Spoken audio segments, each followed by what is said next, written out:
Designed to put a human face to the problem of evictions in the U.S., a new exhibit has opened at the National Building Museum in Washington, D.C.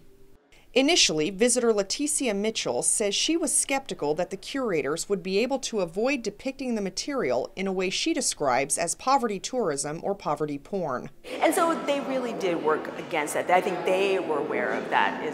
They had that as a concern, and so you can tell it's so stark in here. The exhibit is based on a book by Princeton University sociology professor Matthew Desmond, who argues that the instability of eviction threatens all aspects of family life. Children often switch schools, neighbors cannot develop bonds, and stress is constant.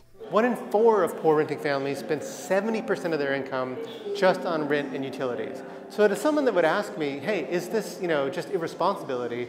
I would respond by saying it's more inevitability. When you're paying 70–80% of your income on a housing cost, a very small misstep can lead you to get evicted. Desmond says that around the world, cities are becoming harder to afford for millions and millions of people.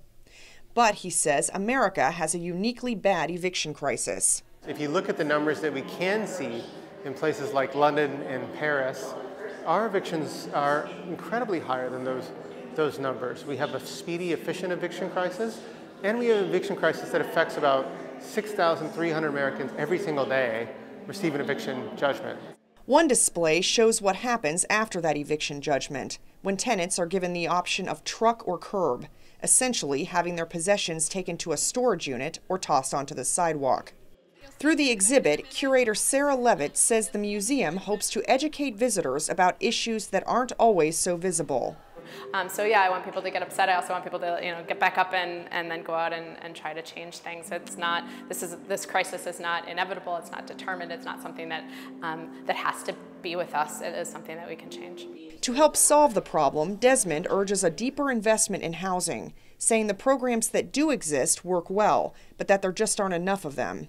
The exhibit will be open to the public for the next year. Jill Craig, VOA News, Washington.